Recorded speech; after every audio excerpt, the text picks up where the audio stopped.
તમે જે કોમેન્ટ્સ વાંચી રહ્યા છો તે તમામ કોમેન્ટ એક જ વ્યક્તિ માટે છે અને તે વ્યક્તિ છે આમ આદમી પાર્ટીના રાજ્યસભા સાંસદ રાઘવ ચડ્ઢા.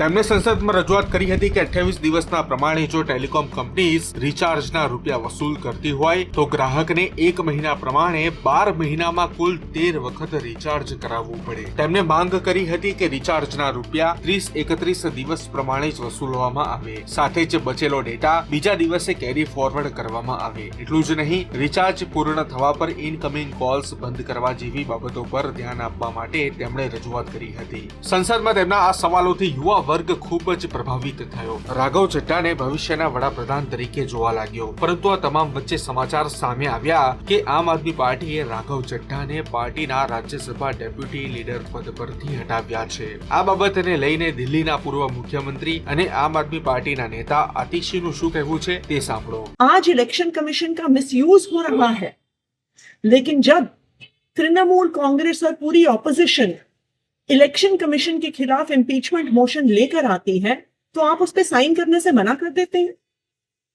आपने क्या एक बार भी संसद में पश्चिम बंगाल में हो रहे लोकतंत्र पर हमले पर सवाल उठाए, वोटर डिलीशन पर सवाल उठाए, गलत तरीके से बनते हुए वोट पर सवाल उठाए? क्यों नहीं उठाए? क्या बीजेपी से डर रहे हैं? क्या मोदी जी से डर रहे हैं? તો આતિશીનું માનવું છે કે પાર્ટી સાથે નહીં ચાલવાનો અર્થ મોદીજીને સપોર્ટ કહેવાય અને બસ આટલું માનીને જ રાઘવ ચડ્ઢા પર એક્શન લેવામાં આવ્યા છે.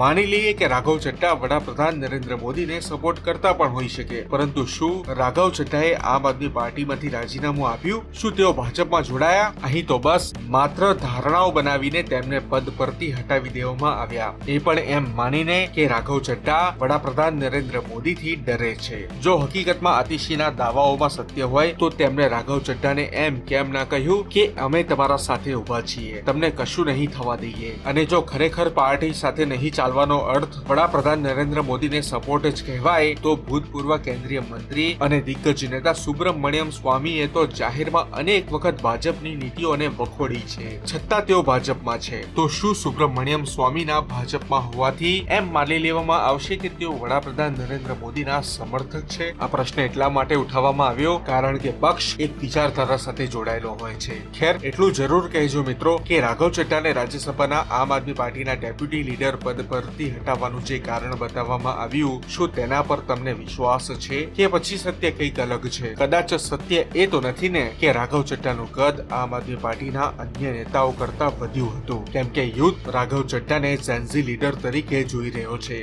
આમ આદમી પાર્ટીના આ નિર્ણય બાદ રાઘવ ચડ્ઢાએ શું કહ્યું તે પણ સાંભળી લઈએ. मैं तो जब बात करता हूं देश के आम आदमी की बात करता हूं.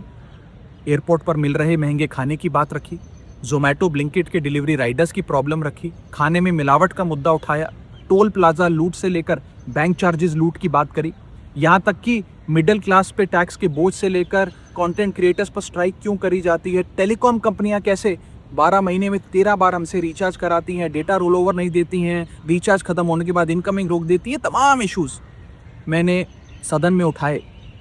और ये मुद्दे उठाने के बाद देश के आम आदमी का तो फायदा हुआ, लेकिन इससे आम आदमी पार्टी का क्या नुकसान हुआ? मेरी खामोशी को मेरी हार मत समझ लेना, मेरी खामोशी को मेरी हार मत समझ लेना. मैं वो दरिया हूं जो वक्त आने पर सैलाब बनता है. जय हिंद. તો મિત્રો, કોમેન્ટમાં જણાવો કે આમ આદમી પાર્ટીના અન્ય કયા નેતાઓને તમે આ રીતે સવાલ ઉઠાવતા જોયા છે. હવે જોવાનું રહ્યું કે આમ આદમી પાર્ટી શું રાઘવ ચડ્ઢા સાથે થયેલો ખટરાગ ઉકેલશે કે પછી તેમને સુનામી બનવા દેશે, કેમ કે બીજી ઘણી રાજકીય પાર્ટીના દ્વાર રાઘવ ચડ્ઢા માટે ખુલી જાય તો નવાઈ નહીં રહે.